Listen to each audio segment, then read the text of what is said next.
Alright, time for bad ending number 3. So we're gonna avoid the creepy tree lady this time and load save number 2. And we're just going to move swiftly on from that. Ah, interesting. Ewan's outburst. That had kind of come completely out of nowhere. I'll go after him. See what's bugging him. Same. Aw, we didn't follow. We had the boys go after. Aw, man, poor Ewan. The two of them left, and after a beat, Drayson followed, waving slightly as he passed through the door into the cafe. Allie just sighed, shooting Shelley a frustrated look. Huh. I guess he's upset because he thought he finally found someone to commiserate with. And now he feels he's losing it. Commiserate over how irritating fairies are? I mean, I can still do that. Look, to be totally honest, now that it's just us three, you really should consider that it might be dangerous to spend time with him. So you were meaning what was being implied, Allie. I am disappointed. With Ewan? Why? Whether he likes it or not, he's much more connected to the Fae than you are. Given who his dad is, I wouldn't be surprised if they keep an eye on him. Well, Logan had said as much anyway. And he'd warned me too, though he didn't say anything about me staying away from them as if that would help. It definitely seemed more like a blanket warning. Actually, I have seen a few of them popping in and out of the shop. Faye, I mean, when they're not being careful. Look, Logan also indicated the fact he was the one helping me would catch attention. Well, him and Brenna, even though I thought he'd severed ties with them and all. I don't think you can really ever sever ties with Fairy. Then what's the point of me avoiding Ewan? Even Logan just warned me to be careful. He didn't act like I should pretend none of it happened, though. Nora, the difference between you and them is that you're human.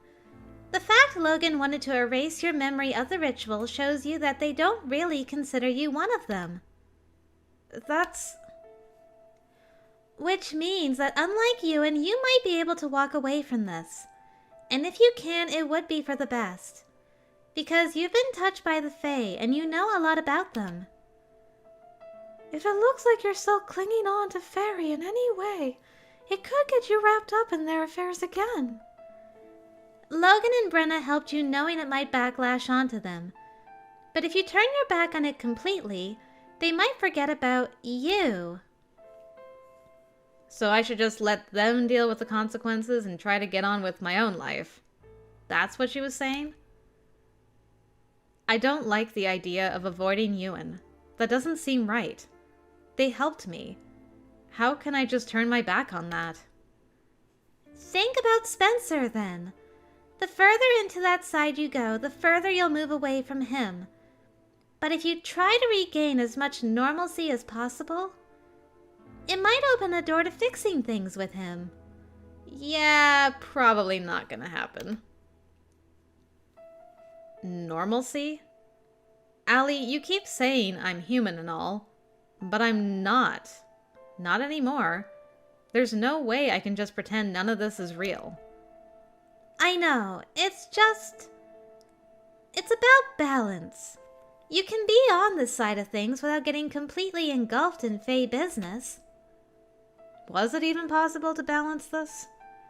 The others seem to do it, I guess, but, well, not really. They are more committed to this side of things than many of them would admit to, including Allie. The others didn't have Spencer, and the others weren't, at least partially, Fae. I wasn't sure I could mend things with him, walk away from everything fairy, including Ewan, and balance anything. Okay. And Ewan never returned. That was a depressing conversation. I think that was the most depressing conversation. At least in a long while. I'm not even gonna offer to help you guys. Okay. Thanks. I really appreciate your help. Hey, it's not something you have to say thanks for. We've all been in your situation before. Really? My exact situation? Okay, not your exact situation. But most of us have been in that place where we're trying to get this side of our lives sorted in regards to the rest of things. So don't think you're alone in this. She reached over and took my hand, giving it a careful squeeze. It may not be over yet, but the situation is a lot better now than it was a week ago. And that's something to be grateful for. Okay. And worried about Ewan.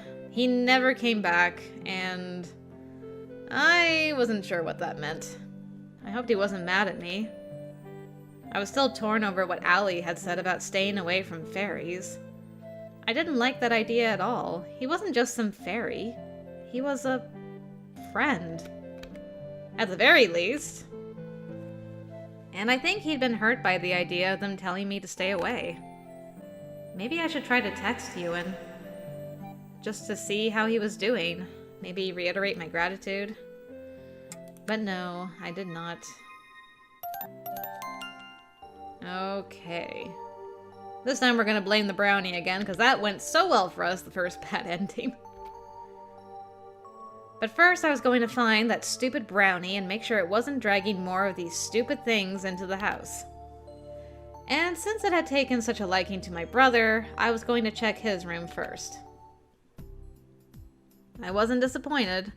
The stupid thing was sitting right there on his bed in a little nest of his socks. Seriously? I thought we'd work this out.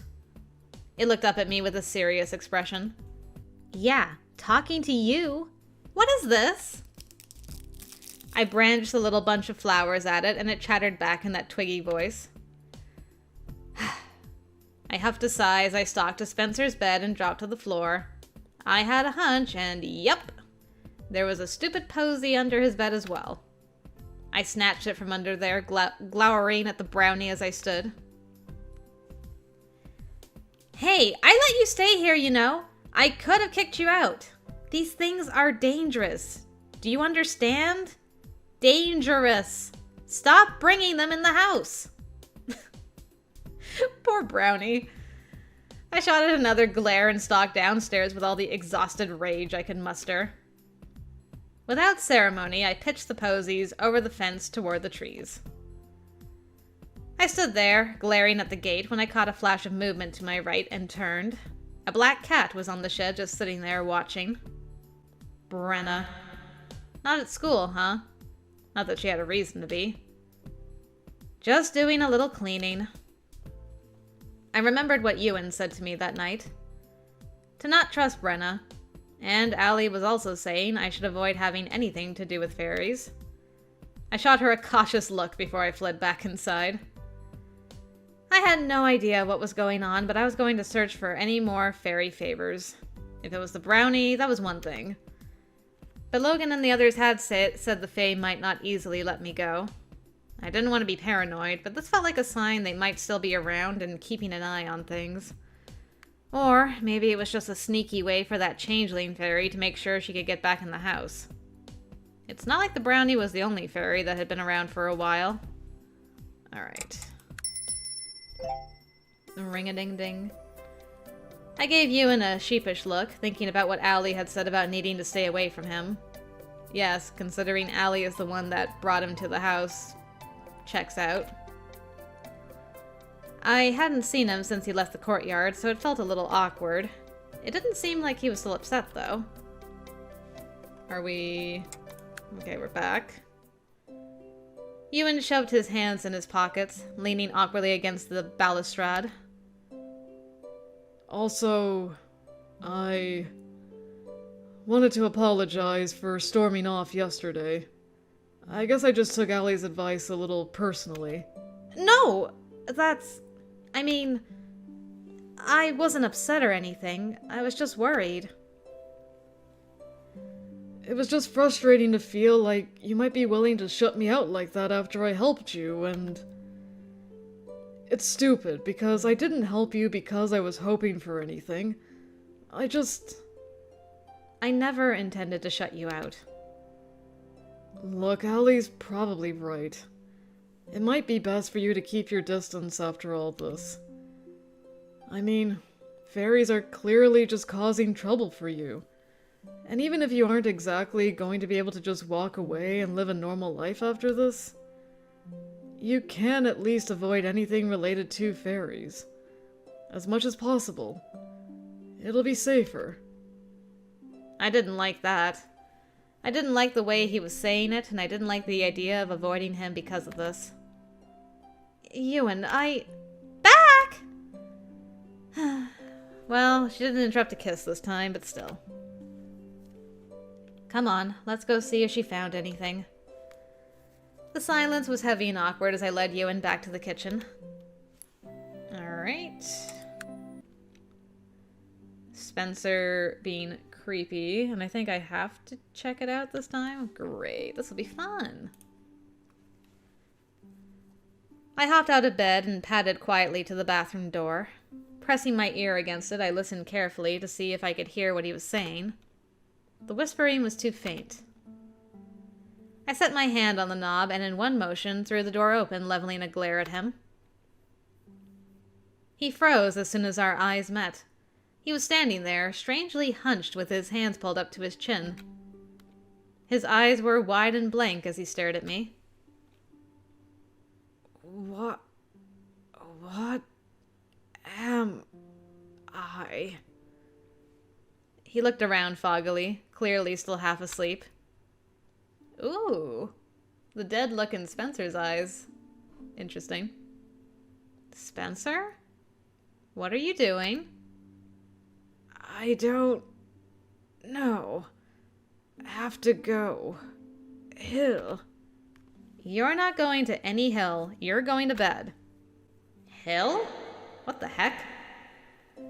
I caught his arm and walked him back to bed, my frustration evaporating. This was clearly wrong and worrying. And whatever he was doing, I didn't think he could help it at all. He was remarkably compliant as I helped him back to bed. I pulled the blankets up, still frowning as my gaze fell on his alarm clock. Nearly 3 a.m. Again. I cast another worried look his way as I retreated to my bedroom. Alright. Spencer safely deposited, back in bed. And... now not caring about Spencer. Whoops.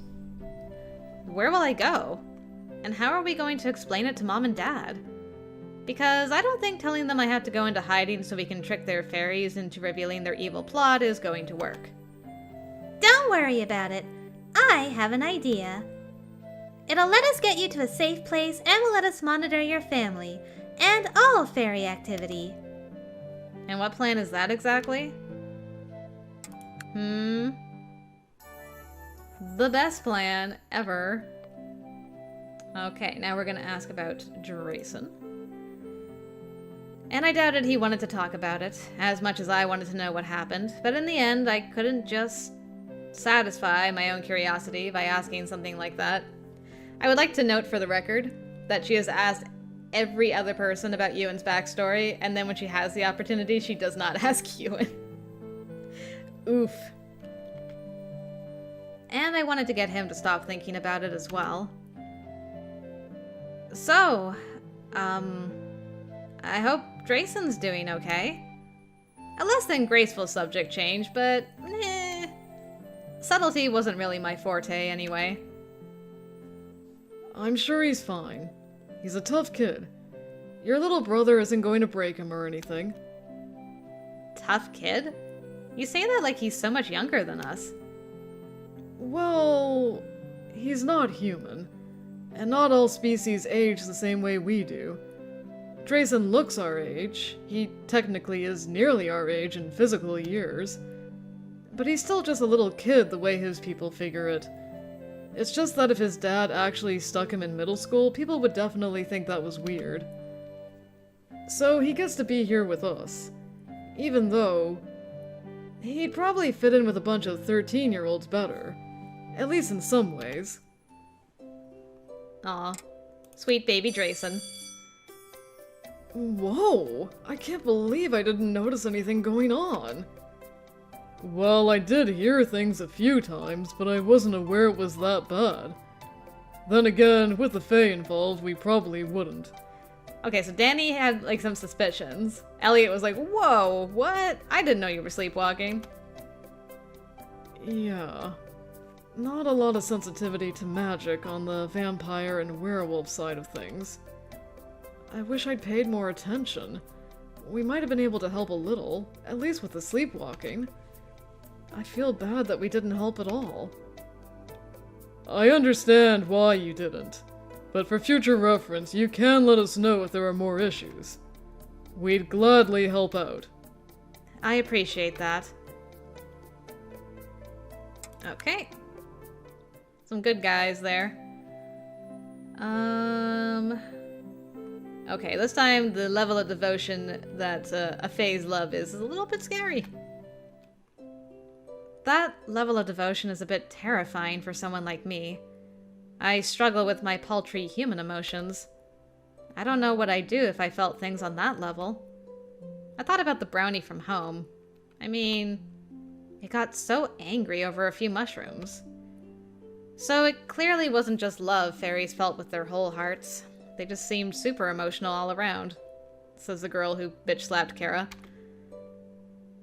It's definitely the one part of them I don't understand well either. They get attached so quickly. Obsessively so. I guess I should be glad that's one trait I didn't inherit. Well, you are half human after all. I'm sure it's the better half, too. Ewan gave me a slightly sad smile when I said that, though I hadn't really meant it as an insult or anything. Oof. Extricate foot from mouth. Thanks. I think. Segue. I don't know. It's just a feeling. And thinking about it makes my head hurt. But Spencer told me earlier that he's been dreaming about the past. And that he feels like he's forgetting something. And I'm having the same feeling. Okay. This one is... Okay, I think this is the same one I picked last time. Yes, it is. But sleep wasn't restful at all. It was troubled with strange dreams of eerie music, whispering voices, and dark, echoing spaces. That's what happens when you don't sleep on your beautiful fairy boy. And a deep, uncomfortable feeling of needing to find something and knowing I was going to lose myself forever if I did. The only good thing about it was not waking up to my brother trying to break into my room in the middle of the night. I felt like I'd barely gotten an hour's sleep when the clicking of the club door woke me up. I sat up groggily, looking around. That's some pretty amazing bed hair you've got there. I made a face at her, noting that Ewan had relocated to one of the chairs. He looked wide awake. I had no idea when Allie had arrived. What time is it? Nearly 8 in the morning. What? I don't feel like I slept nearly that long. You looked like you were having bad dreams. I wasn't sure if I should wake you or not. I stretched lightly. I don't really remember dreaming anything, to be honest. I rubbed my head, biting back another yawn. So, what's, happening with everything? I haven't heard from Drayson since pretty early this morning. Okay, and there he is. Speak of the devil. Or the unicorn in this case. I told Velos what's going on, so he was willing to let me off any intern duties for now. Fortunately, he gets that this is important. Glad to see that even if the rest of the agency doesn't give a damn, he does. I thought we've seen this before. It's not that they don't care. The situation with Faye is complicated. I know. I guess. Where exactly do we start with all this? We don't have much time. Oh, is it only Allie and Ewan that came this time, not the whole cavalry? Interesting. I think we should start with some wards. Around the house exterior, and just to be safe, some of the rooms inside as well. Something that will keep all fairy visitors out of the house completely. Which would include me, of course. We can probably make some sort of charm that would allow you inside, though. In the end, we only need to outlast them. We already decided that after Samhain, they'll probably back off. There's still plenty of time for them to cause issues, though. And the closer we get to Samhain, the stronger they'll get. They've been quiet the last 2 nights, though. Then again, there was that fairy favor they left on the table. Okay. But I'm not sure traditional fairy banes are going to be enough. They don't work against all fairies, and they're especially ineffective against some of the stronger ones. We're up against the Unseelie court here. That may be true, but it's not like they're going to send the Sluagh after a single changeling. I really hope you're right. Okay.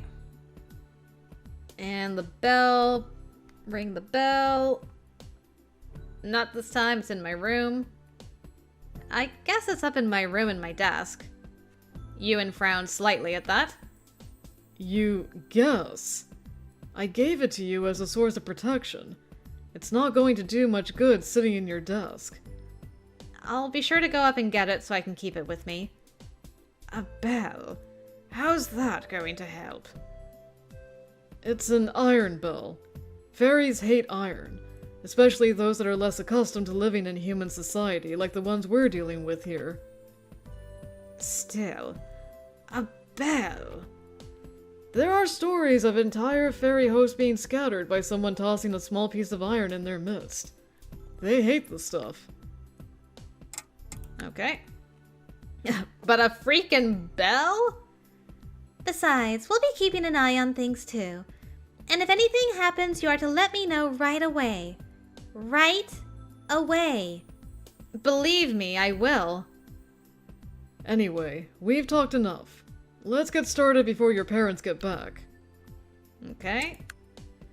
Allie was handling most of the barriers and things, though Ewan helped a little as well. Apparently, some of Allie's barriers were intensive enough to take some time to set up. When she left, it was with a very firm order to call her the instant anything happened. At all. And it was finally down to just me, Ewan, and Spencer again. I'd prefer not to be murdered at all, thank you very much. Though I'll admit seeing you try would be pretty entertaining. Out! Now, before I really try it. He smirked and stepped outside, but stopped on the porch. What do I do for this? No telling you to be safe. Nothing comes to mind. We're all warded up and hopefully safe. That should be enough for now. I hope so, anyway. I didn't want to worry Ewan any further. He was already doing so much, and just... I had this awkward feeling of being the damsel in distress, and it was kind of irritating me. I mean, technically, it wasn't just me. Spencer was in distress as well, and he wasn't exactly a damsel. Debatable. But I didn't want Ewan to have to spend more time fretting. After all, he was already staying nearby to watch over us. Besides, I really didn't have any other requests. It felt like everything was covered. For now, anyway. Okay, Spencer, what am I telling you this time? Ah, the one that I wanted to do. The truth. Nothing but the truth. Well, you were acting like a jerk. For 5 years. I know. But... not totally without reason. It sucked, but I can understand why you were like that. So it's not like I'm mad about it. And it's not like I was a perfect angel the last 5 years either. I wish we could get that time back. Yeah. Well, at least going forward, if this wasn't a bad end, haha, if this was a good end, you can at least not waste any more time. I know. The fact that it's gone is one reason this all makes me so angry. What those fairies did to us? The harm they caused? It's infuriating that they'll just get away with it. No consequences at all. I hate it. At this point, I just want it all over with so we can move on. Even if it means letting them get away with it. Yeah. Okay, are we... Yeah, we're back now. And I think the next... Yep. This is our final option. It might only be this choice that really affects this ending. I'm not sure. But this time, we are going to run in after Spencer. This is our final option. I didn't stop running, skidding on the grass as I made an awkward leap with only one thought in my mind. I have to get him back! I landed straight in the center of the fairy ring. The real world peeled away, and it felt like I was sucked downward, falling straight into darkness, like Alice going down the rabbit hole. I felt dizzy and sick and quickly lost my sense of up and down. Until I crashed painfully into a pile of rotting leaves in a really weird forest. Spencer was beside me, huddled in a ball. He looked up at me with a blank expression. Spencer! I reached for him, but something grabbed me and pulled me away. Fierce, spindly fingers with strength I couldn't fight against. Oh, you're here already, eh? I was flung away from Spencer onto the hard ground. I stared breathlessly up at the pale, frighteningly familiar face. My mouth went dry. You followed him blindly. Just like you did before. That was far easier than I expected. You? I realized then that there were other voices around us. Many of them. I scrambled up and towards Spencer, clutching him protectively as the white-haired fae closed in on us. Stupid. Stupid! We'd fallen right into their hands. Again. Welcome home, little changeling. This time, neither of you will be leaving us again. So I hope you're prepared to enjoy your stay. Spencer was trembling violently as she approached us, and all I could do was hold him tightly. Because this time, I didn't think anyone would be coming to take our place. Interesting. Well, thanks, friends, for not realizing what happened to us. Wisely and slow, they stumble that run fast. That sounds like a proverb, basically. Very apt. Welcome home, changeling. Alright. Just like that. Well, I guess the Fae won in that bad ending. Oof. Well, at least we kind of fixed things with our brother before the end. That's about it. And made you a very sad boy. Alright, well, moving on to bad ending number 4.